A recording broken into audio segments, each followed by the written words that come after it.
En MCA Radio estamos convencidos que conversar hace bien. Y si lo hacemos de forma positiva, entonces es mucho mejor. A partir de ahora, Edgardo Fogel te invita a una amena y profunda charla. Esto es Conversando en Positivo.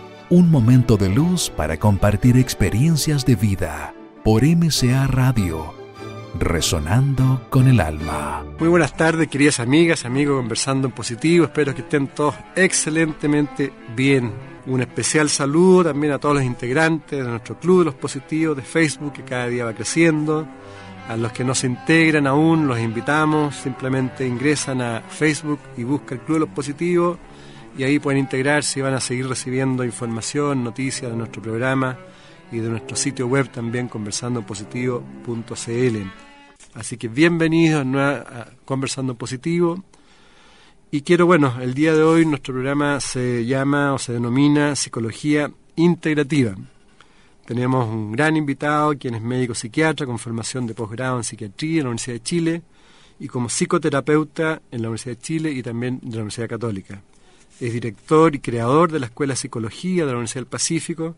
Transmite, la verdad, una pasión, entusiasmo muy grande por una psicología con una visión más amplia y trascendente del ser humano, una visión humanista y transpersonal. Además es terapeuta humanista, transpersonal, instructor de meditación, terapeuta floral y yo diría muchas otras cosas que lo vamos a ir conociendo. Nos acompaña hoy día y le damos una gran bienvenida al doctor Héctor Bazán. Bienvenido, don Héctor. Muchas gracias, igualmente, bienvenido. Gracias por estar con nosotros en este programa. Ya hace varios programas que nos habían recomendado que por qué nos invitamos a don Héctor.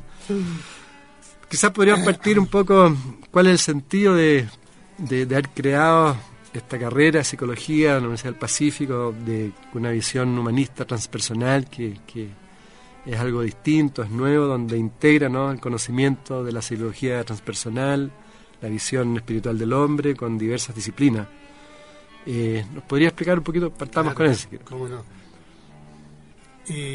Primero, muchas gracias por la invitación. Creo que es un programa sumamente interesante. Me ha tocado escuchar varias entrevistas. Lo encuentro muy positivo, un aporte muy importante, sobre todo en los momentos que estamos viviendo del planeta y particularmente en nuestro país, con todo lo que nos ha ocurrido. Sí, exactamente. Creo que iluminar la conciencia, iluminar la mente desde el corazón es sumamente importante. Muchas gracias.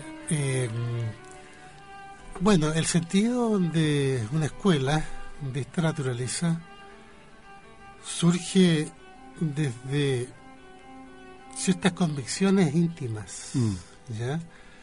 Y desde ciertas experiencias como terapeuta, primero como médico, después como psicoterapeuta, y reconociendo de que la necesidad de la sociedad hoy día está buscando ciertas dimensiones del humano, más allá de lo que en esa época estábamos dando.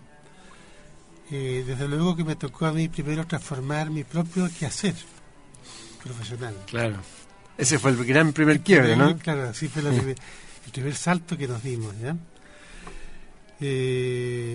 Como dice la lectura que tú acabas de leer, yo soy de una formación clásica, muy buena en medicina. Y de dos universidades clásicas. Claro, absolutamente, ¿ya?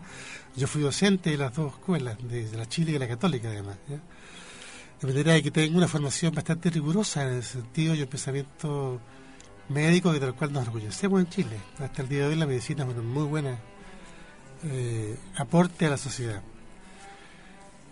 Sin embargo, el trabajo con los pacientes y el trabajo mío personal en mi búsqueda interior, las fronteras que estábamos recorriendo, porque también aquí hay un grupo de personas, no solamente fui yo, que seguro, claro. Hay un grupo de personas, las fronteras nos comenzaron a quedar un poco estrechas para las preguntas que nos hacíamos y las preguntas que se hacen hoy día y se hacían en esa época las personas que llegaban a nuestras consultas. Entonces, de ahí parte la inquietud de buscar otras formas de ver al ser humano, otras formas de ver la sociedad, otras formas de ver la vida. Y por allá por los años 60 o 70, ¿no es cierto?, surge en Estados Unidos y en Europa paralelamente lo que es la psicología humanista. la cual después da origen a la psicología transpersonal. Entonces yo me inscribo en ese movimiento rápidamente, ya en un grupo en esa época de jóvenes, ¿no es cierto? Hace más de 30 años, ¿no?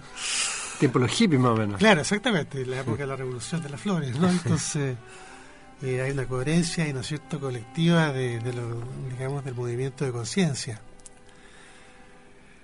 Yo me inscribo rápidamente en ese movimiento, en la búsqueda, en la exploración, con otros amigos y compañeros. Tiempo Claudio Naranjo también. Claudio Naranjo, de los pioneros de Chile, claro. ¿no es cierto? Ya, entonces yo me considero como derivado de ese movimiento, Perfecto. de la de Schnake, también de la doctora Schnake, digamos. Claro. Y otros seres muy, muy importantes de la época. Y en Estados Unidos está Maslow, en Europa está Frankl, está Jung, está Asayoli, Rollo May, y que son Rollo May de Estados Unidos, que son los pioneros, digamos, Sutik también, los pioneros de este movimiento que quiere romper un poco el paradigma de las dos primeras fuerzas de la psicología, así llamadas. El psicoanálisis como una visión clásica, fuerte y poderosa que dominaba la época, y después el conductismo, una mirada bastante positivista, eso sí, de la realidad. Yo diría basada en el modelo mecanicista newtoniano, muy, muy científico, que tiene sus aportes, por supuesto, pero que es muy limitado en su percepción del ser humano. O sea, el conductismo en esa época, hoy día ya no, negaba la dimensión subjetiva de la conciencia, solamente las cosas objetivas hacia afuera. Bueno, este movimiento rápidamente, ¿no es cierto?, nos tomó, prendió, vinieron las terapias de grupo, vinieron la búsqueda de expansión de conciencia, y entonces yo transformé toda mi visión. Yo en esa época también integré en las primeras escuelas de yoga que había en Chile, ¿no es cierto? También hice el profesor de yoga, ¿ya? Chuta, debe haber sido súper innovador, ¿no? Fue muy innovador. Yo, claro, le hacía clases de yoga a mis pacientes en esa época. Me acuerdo que también en paralelo estaba en auge el movimiento de Arica, Así, que va a trabajar con el cuerpo. con el Aquí ha habido personas que de esa época, en este programa. Y bueno, todo eso fue, ¿no es cierto?, una unión, integración de lugar, distintos elementos. claro, y un lugar, un hábitat, ¿no es cierto?, de grupos de amigos y de conciencia y de trabajo, que fue poco a poco elaborando una especie como de modelo, una mirada distinta que de alguna manera no desconocía los antecedentes históricos y académicos de la psicología, sino que realmente lo mirábamos como una nueva dimensión que venía a completar la visión anterior. Esa es la visión humanista, De acuerdo. que se caracteriza básicamente por no dar por definido al ser humano, sino que verlo como un ser posible, como un ser potencial. Y eso nace el movimiento del potencial humano, tú te das cuenta de esa época. Entonces, el terapeuta se pone frente a su paciente no como un ser sabio que sabe todo, sino como un facilitador de la experiencia de búsqueda interna de la persona, desde la cual, suponíamos, ella iba a solucionar los problemas que la quejaban. De acuerdo. Entonces es un modelo que no se basa en la patología, sino que básicamente se basa en la condición humana general. O sea, despatologiza a la persona sin desconocer el problema, lo que podríamos llamar la patología, pero no lo define a la persona como desde la patología, como lo hacía Freud. ¿Ya? Aquí no, aquí se ve el ser humano completo en lo posible, lo más Forma más posible, integral, ¿no? Más integral, y se reconoce entonces de que la problemática de la persona ha impedido que éste se conecte con sus potencialidades. De acuerdo. Entonces, el abordaje del trabajo terapéutico, y desde allí también se derivó a la educación y al arte, el trabajo deja de estar centrado solamente en la patología, sino que en la persona completa. Y ahí donde se habla un poco de la psicología ya integrativa, ¿no? Y ahí, claro, y ahí comenzamos a hablar de lo que es la psicología integrativa, porque se supone que la sanación ya no es la eliminación de un síntoma, sino que la sanación deriva de la integración de los diversos aspectos del ser. Ya. O sea, se supone que ya la patología deriva de que la persona está identificada con una parcialidad de sí mismo. Y en ese sentido, para los psicólogos, para los que están estudiando también, requieren ellos un desarrollo interno menos importante, sí, para poder transmitir una psicología integrativa, ¿no? Absolutamente, porque uno podría aprenderse un par de interpretaciones psicológicas de hacer terapia, o aprenderse un par de ecuaciones de conducta, del conductismo de hacer terapia. Aquí no, aquí se requiere despertar la sensibilidad, todo lo que es la conciencia sensitiva, o sea, el sentir, ¿no es cierto? Ya ampliar el pensar, modificar patrones estereotipados de pensamiento, fijos y rígidos, ¿ya? Para poder entonces acompañar a su paciente en la búsqueda de su integración, que deriva finalmente en la sanación. Ahora, eso no es un tema fácil, porque de alguna forma hoy día estamos reprogramados ya, súper programados, claro, con un cerebro desfragmentado, lleno de cosas. ¿Cómo se puede hacer para volver, digamos, a un cerebro más armónico y que uno se vaya focalizando? Bueno, ¿Cómo trabajan eso con los futuros psicólogos? Bueno, exactamente nuestra malla en la Universidad del Pacífico integra, junto con la enseñanza tradicional, convencional, podríamos decir, ¿no es cierto? ¿Ya? Ahí te regalo una malla. Gracias. El convencional integra una serie, desde luego, los aspectos teóricos de la imagen del hombre que se maneja detrás de todas estas miradas, ¿ya? Y los métodos y los medios que permiten que el ser humano se conecte y amplíe la actualización de sus posibilidades, tanto cerebrales, corporales, anímicas y, en la mirada transpersonal, espirituales. Ahora, pero ¿tú qué opinas de...? Porque, o sea, tenemos un cerebro programado, ¿no? Sí. Y estamos súper desfragmentados, y hay un problema profundo que hoy día casi no se procesa. No hay, yo creo que no hay tiempo de procesar tanta información y no hay capacidad de procesar. ¿Cómo uno puede desarrollar eso para ir procesando un poco y viendo qué está pasando?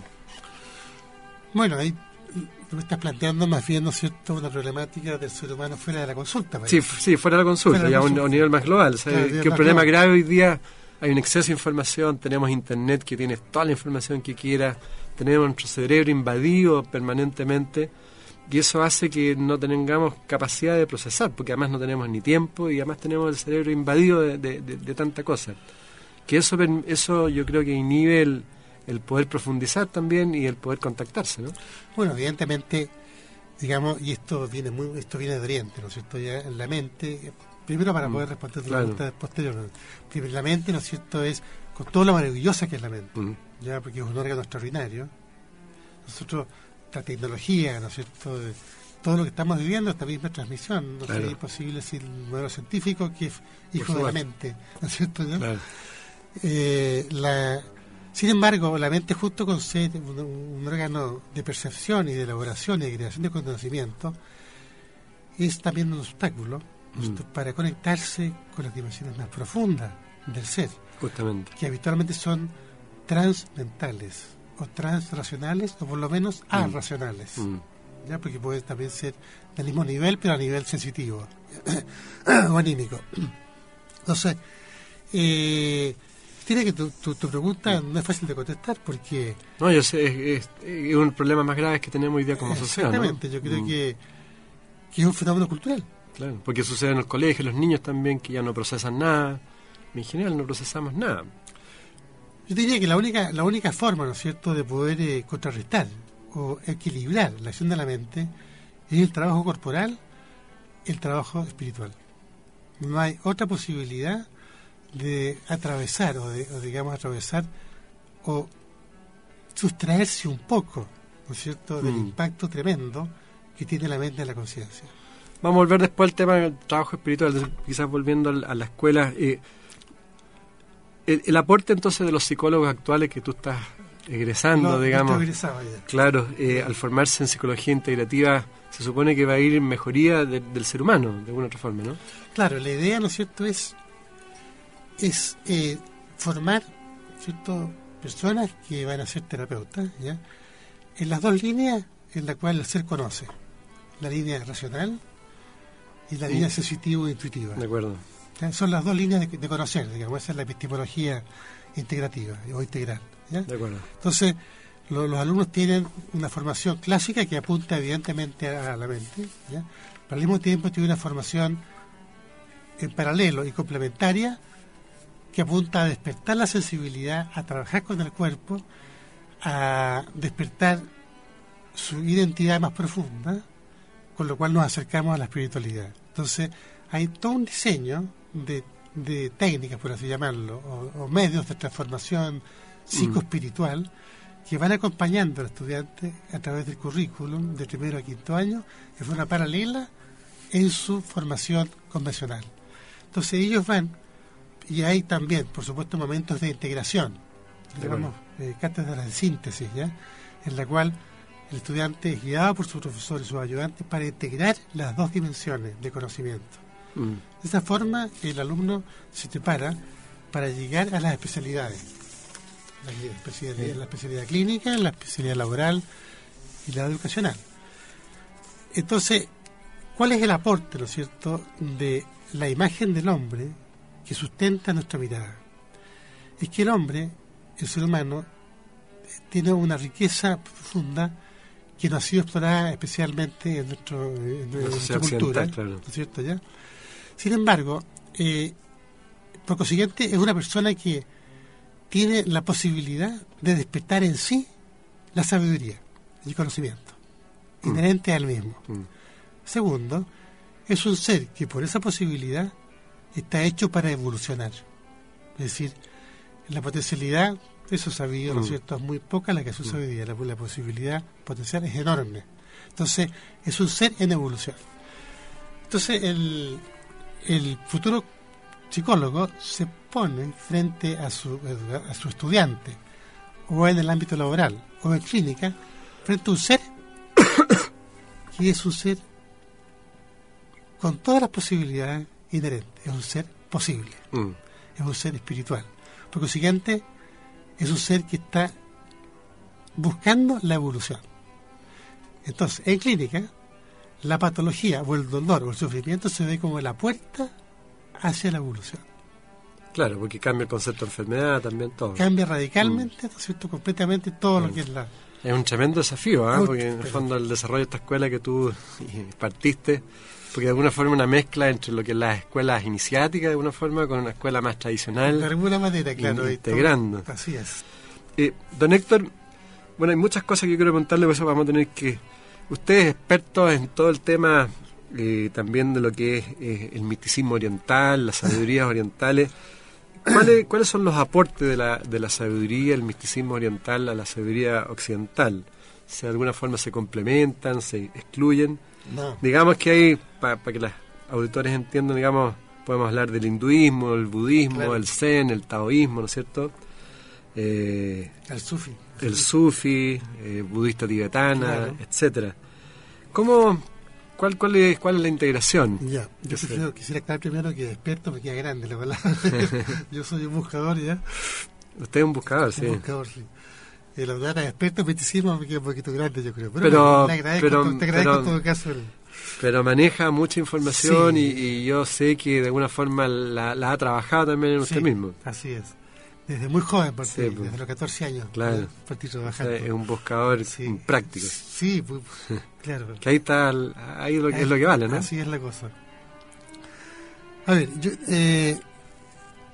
te diría que el aporte de la mirada, de la imagen, de la doctrina de Oriente, que se expresa, ¿no es cierto?, en diversas escuelas, en las culturas distintas que Oriente tiene, pero sin embargo tiene un factor común, que es centrar, ¿no es cierto?, la mirada del ser humano y de la existencia en lo espiritual, ¿ya? Y eso mismo hace lo transpersonal. Lo transpersonal toman de esta mirada este concepto de que el ser humano es esencialmente espiritual, que tiene un fundamento espiritual, o sea, está fundamentado en lo espiritual y va hacia lo espiritual. Está entre dos coordenadas, por así decirlo, que son espirituales. Entonces, ese es el primer aporte que la psicología transpersonal hace propio, digamos. El segundo aporte es la configuración humana del ser. ¿No es cierto? En Occidente, nosotros pensamos que el ser hoy día ya no tanto, ¿no es cierto?, pero lo clásico, ¿ya? Y que el ser humano es cuerpo, mente, emociones y razón, ¿ya? Una cuestión de ese orden. En cambio, en la antropología de Oriente, o sea, podríamos llamar en la imagen del ser humano, estos son niveles que son parciales y que son expresión del ser uno. Entonces, el ser uno se expresa como cuerpo, se expresa como emociones, se expresa como sensibilidad, como pensamiento, como razón, pero también se expresa como intuición y se expresa además con otros niveles superiores de conciencia. De acuerdo. Entonces, es un solo ser que se expresa en múltiples niveles, tanto en lo humano, corporal, como en lo cosmológico. Es decir, como una unidad. Digamos. Una unidad, ¿no es cierto? ¿Ya? Entonces, esa unidad de la configuración humana permite que nosotros podamos movernos en una especie como de cadena del ser, que se dice tradicionalmente, que concepto que popularizó Huxley ya, pero que viene del siglo XVI, y que entonces el ser humano se puede mover desde el cuerpo hacia arriba y traspasar, como decíamos delante, este tapón de la mente, que es el que impide que uno se conecte con la dimensión más profunda. Claro, hay bloqueos. Hay un bloqueo. Entonces, Oriente nos entrega una antropología completa del ser humano y mapas de la conciencia superiores que en la cultura habitual científica occidental no están desarrollados. Sin embargo, Occidente entrega a esta visión toda la investigación científica y académica. De ahí se van integrando. Y se integran a los dos niveles. Entonces, ¿pero cuál es el arte de esto?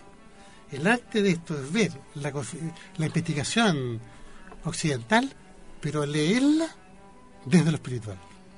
No hacer un mix sin orgánica, sino que tiene que ser una integración con un sentido total. O sea, si yo, por ejemplo, recibo una fobia, yo la puedo ver desde cualquier nivel de escuela, pero lo importante es leerla desde lo espiritual. ¿Y cómo se hace eso en lo práctico, don Héctor? Porque lo que usted dice está correcto, pero quizás yo lo veo quizás un poco teórico en el sentido de que igual estamos programados por la personalidad de alguna forma. Porque la personalidad es el programa, ¿no es cierto? Claro que sí. Son las máscaras que tenemos. El ego, ¿no es cierto? Entonces funcionamos siempre con esas máscaras. ¿Cómo podemos reconocer nuestras fobias, nuestros defectos si siempre estamos vendiendo como la pomada?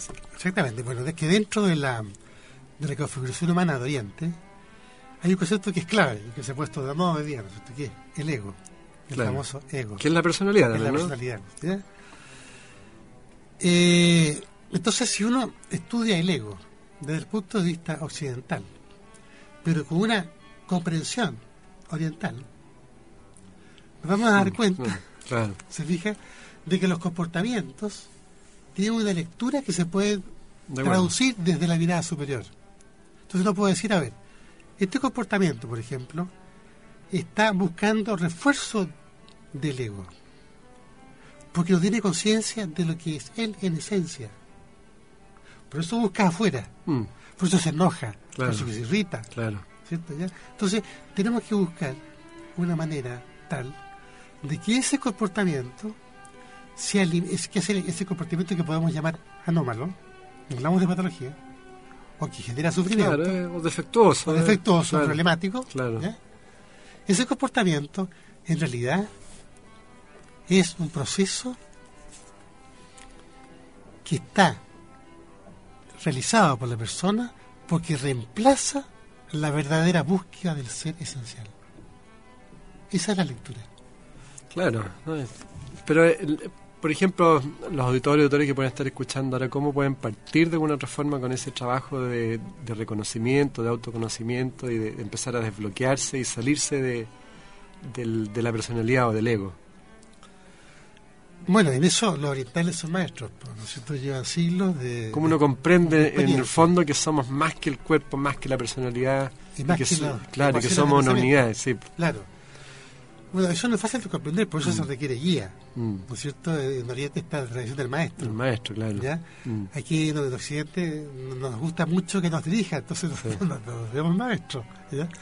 Entonces la idea es, a ver, yo diría que la manera de llegar a eso Porque si yo estoy equilibrado, no busco nada, ¿no es cierto? Si yo estoy contento... Claro, si está cómodo, Si digamos. estoy cómodo, no busco nada. Sí, Entonces, la gran oportunidad de búsqueda es cuando estoy incómodo, cuando estoy sufriendo. cierto. Entonces, el sufrimiento, como decíamos delante, es la llave, es la puerta. Perdón, es la puerta, la llave Sí. es la forma de cambiar. Es la puerta, y desde la puerta nosotros tenemos acceso a una posibilidad de cambio. Y para eso hay que buscar un psicoterapeuta del Pacífico. Ahora, hablando de maestro en ese sentido, ¿te cree que es necesario un maestro de sabiduría para poder desarrollar los niveles de conciencia? ¿Que se requiere una escuela? ¿O uno puede hacer un camino individual solo? Sí, claro. Yo creo en la necesidad de un maestro. Ya. ¿Ya? Podría ser que en algún momento ese ser que está trabajando con su maestro quiera volar solo un tiempo, pero entiendo que finalmente la ayuda de un maestro es importante. ¿Y es por la energía que transmite ese maestro? ¿Es por el nivel de conciencia que puede transmitir a través de una energía? Bueno, desde luego, el contacto con un maestro de sabiduría real, ¿no es cierto? Y afortunadamente hemos tenido la experiencia. A uno lo lleva evidentemente a otro nivel de conciencia, además que es capaz de conocerlo, más allá de la máscara, más allá del ego, y entregarle lo que uno necesita realmente. En general, en esas dimensiones de trabajo no hay entregas, recetas generales, son particulares. Por supuesto, claro. Don Héctor, usted habla mucho también de la intuición. Sí. Un poco en palabras simples, digamos, ¿qué es la intuición? ¿Cuál es su rol? ¿Y cómo uno puede potenciar? ¿La preguntita? ¿O cómo uno puede potenciar la intuición? Sí, por supuesto. Ya. Sí. A ver, bueno, desde luego la intuición para nuestra mirada es muy clave. ¿no es Es cierto? parte de la parte interna, ¿no? Es parte de la parte interna y es parte del trabajo que hace el terapeuta humanista transpersonal, Ah, de acuerdo. y que está en la, digamos, en la malla como, no como intuición, pero sí como objetivo de trabajo. Perfecto. La intuición, en términos generales, ¿no es cierto?, es la captación no reflexiva de un objeto de conocimiento. Por ejemplo, yo siento este vaso y lo siento, y digo, esto es, no digo que es un vaso, porque si digo que es un vaso por pensamiento, pero si digo esto es algo duro, frío, eso es intuición, pero es una intuición sensorial, Claro. es una intuición corriente, Que va por los sentidos. que va por los sentidos. Después la intuición, ¿no es cierto?, de la cual tú me preguntas probablemente, es una dimensión de conocimiento que está más allá de la sensación y de la reflexión, pero que no es instintiva, porque lo instintivo también podría ser, ¿no es cierto?, algo como intuitivo, y se Claro. confunde. El New Age, Claro. por ejemplo, a mi gusto, confundió mucho lo que ¿Quién? es el New Age, Ah, claro. confundió mucho lo que es instintivo con lo que es intuitivo. Correcto. ¿Ya? Y lo que es instintivo es prepersonal, está antes del desarrollo de la persona. Entonces, bueno, el instinto vendría a ser la dimensión no reflexiva de la inteligencia, ¿ya?, pero pre-reflexiva. En cambio, la intuición es post-reflexiva. Entonces tenemos un grado de conocimiento. Es un conocimiento post-reflexivo directo entre el sujeto que conoce y el objeto a conocer. Dicen en Oriente, y los que saben, los sabios, de que es una identificación con el objeto. Entonces, más que una percepción, es una vivencia de unidad con el objeto. Que es difícil describirlo, porque Es inefable. hay que vivirlo, eso, ¿no? ¿Cierto? Uno puede sentir y de repente, mira, yo me siento ese árbol. Eso es la intuición. Don Héctor, hoy día se habla mucho también en la sociedad occidental, el tema de la meditación. Hay mucha también, no se entiende el concepto de meditación, porque meditación en términos así de diccionario es como pensar en algo, y justamente no es pensar en algo. ¿Qué papel juega la meditación y la contemplación en el camino de desarrollo de una persona? ¿Para qué sirve meditar? Bajo el aspecto que meditar es parar el loro, ¿no? Sí, claro, yo diría que la meditación es el arte regio, ¿no es cierto?, del desarrollo personal. Del desarrollo personal. Del crecimiento personal, justo con la oración. ¿Ya?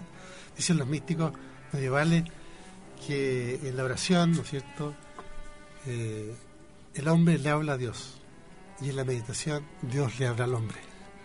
¿Ya? Es decir, en la meditación la conciencia se expande más allá del pensamiento y es capaz de acceder a un nivel de conocimiento superior transmental que lo enriquece con las verdades más universales. Es decir, nos abre a las dimensiones más altas del ser o de conciencia.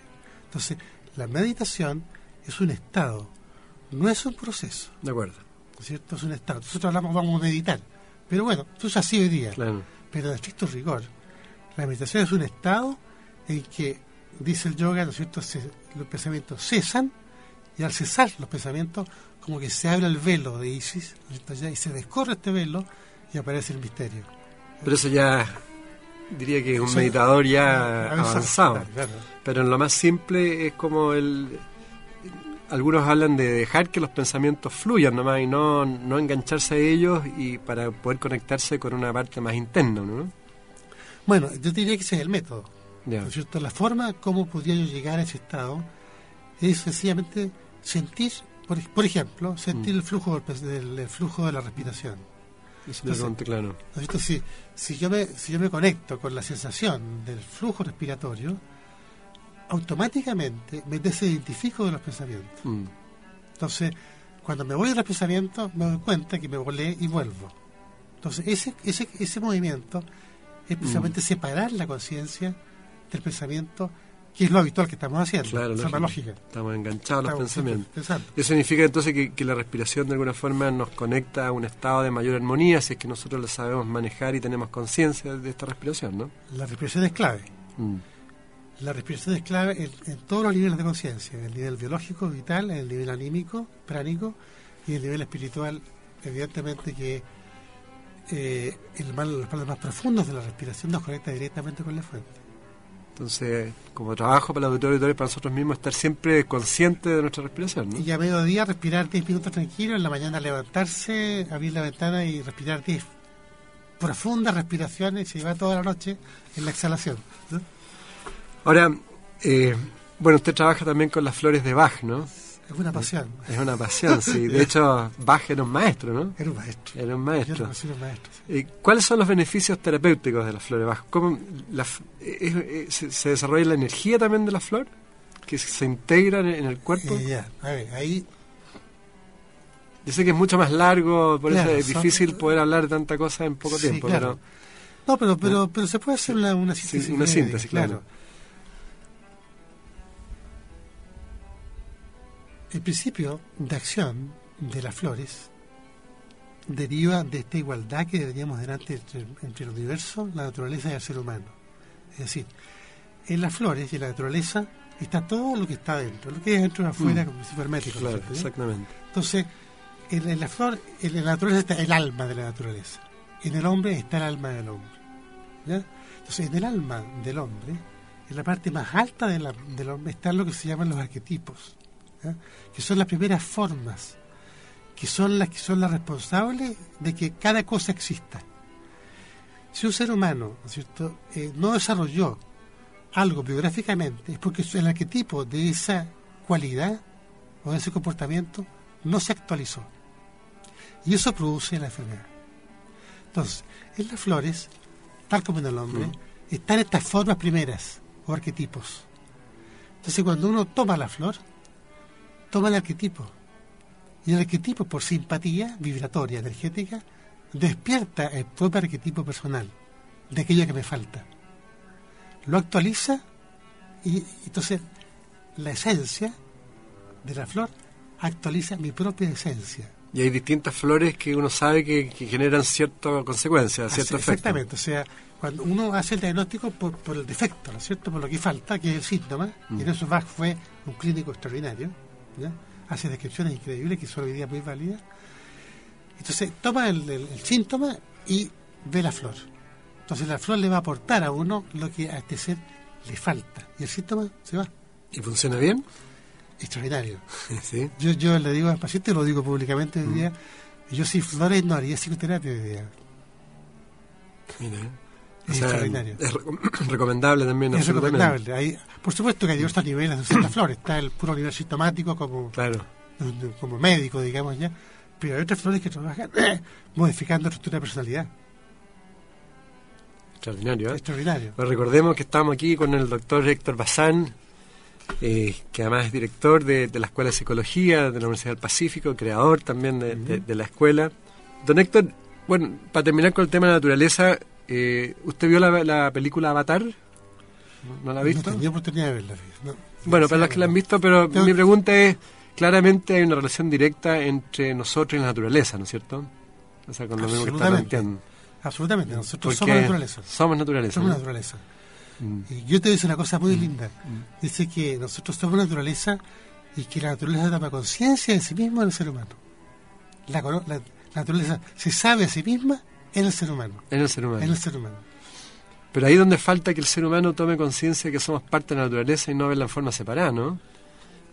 Porque estamos destruyendo la naturaleza. Bueno, esa es una de las consecuencias de la escisión, de la conciencia externa e interna.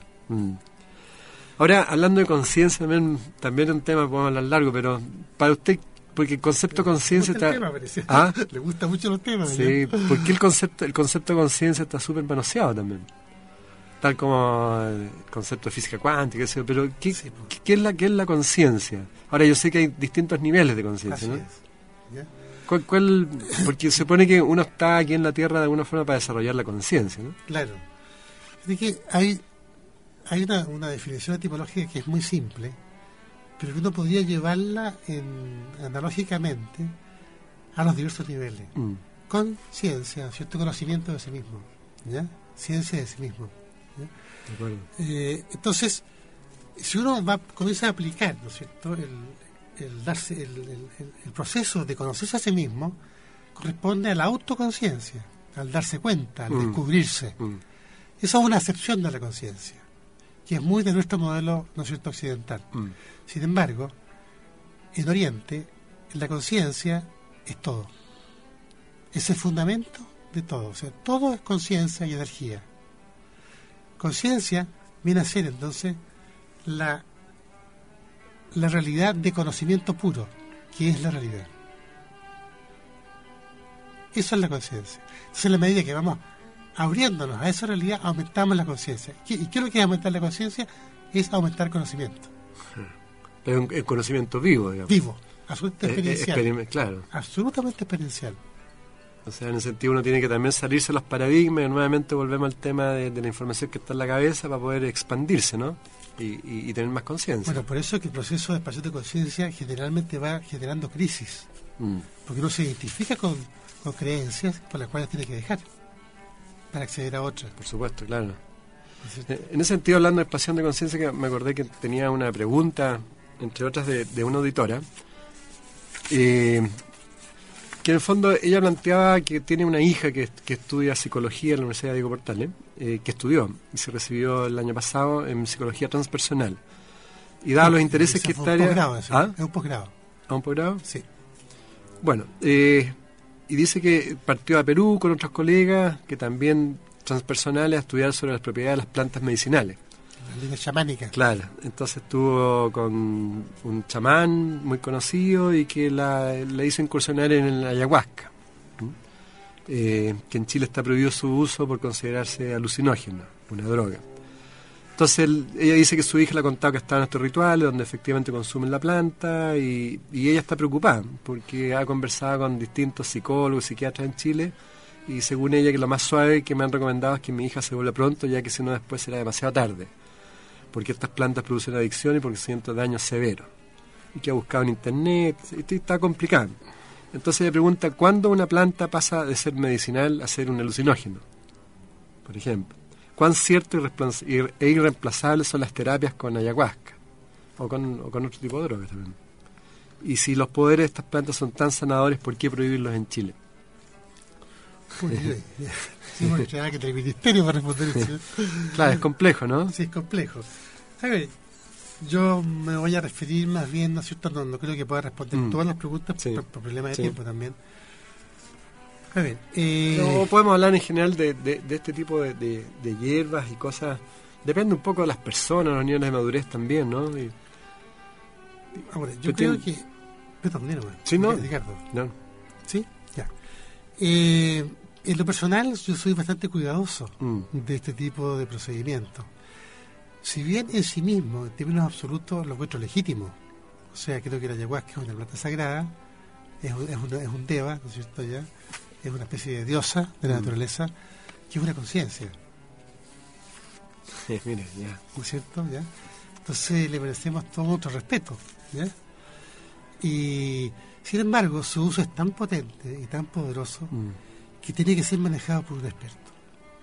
Si no, tiene altísimos riesgos. Si no tiene riesgo, y en la consulta yo he recibido, no quiero desprestigiar la ayahuasca de ninguna manera, yo he recibido procesos de ayahuasca con complicaciones, personas que han vivido este proceso y se han complicado psicológicamente, han tenido quiebres, algunos psicóticos ya, bastante delicados, y que salieron con flores, ¿eh? O sea, las flores de Bach, en ese sentido, hoy día pueden aplicarse en la psiquiatría dura. Entonces, hay que tener mucho cuidado. ¿Cuál es el cuidado que hay que tener? En primer lugar, hacer un buen diagnóstico. Es decir, por ejemplo, una persona que aparece sana puede no serlo porque puede ser borderline. Se puede estar en el límite entre lo neurótico y lo psicótico. Y se ha ido a estas plantas, si no son bien manejadas por un experto, pueden traer consecuencias negativas. Exactamente. ¿Ya? Entonces, de acuerdo. Ahora, yo creo que hecho esto en un contexto, en una cultura, ¿no es cierto?, del grupo de chamanes, yo creo que es legítimo. Nosotros tenemos por qué entrar a juzgar eso. De acuerdo. ¿no? O sea, depende del contexto. Don Héctor, hay otro tema, por lo que yo algo estudié sobre usted, también entiendo que un gran maestro suyo, digamos, de don René Guénon, ¿no? Sí, cómo no, por supuesto que sí. En francés, ¿no? Así es. Sí. Yeah. Entonces, ahí me llamó la atención algo de él, que también es un tema que yo le preguntaba un par de veces, que es el tema del pseudo-esoterismo, de las pseudo-escuelas y como del mercado pseudo-esotérico. Sí. Que la gente compra de todo hoy día y de alguna forma se vulgariza el conocimiento, claro, del vulgo, digamos. Entonces, ¿cómo uno puede, habiendo hoy día tanta oferta pseudo-esotérica, poder saber... El mercado. Claro, un mercado tan grande y que mucha gente se aprovecha de eso y escuelas se aprovechan de eso, saber cuando es algo relativamente real y que sirve, y si no, que está desprestigiando y que al contrario, está produciendo el efecto contrario que pasa hoy día mucho. Ahora, es una pregunta también no es fácil de contestar porque, bueno, también es un signo de la época, o sea, cuando vienen estos cambios de ciclo, no sé, yo creo que tú estás muy enterado de eso, se produce la emergencia de muchas tradiciones que ya están antiguas, y esto lo dice Guénon claramente, que son viejas, que ya no tienen mucha vigencia, ¿ya? Y aparece muchas cosas que estaban ocultas y comienza a aparecer y comienza esta oferta que puede ser peligrosa.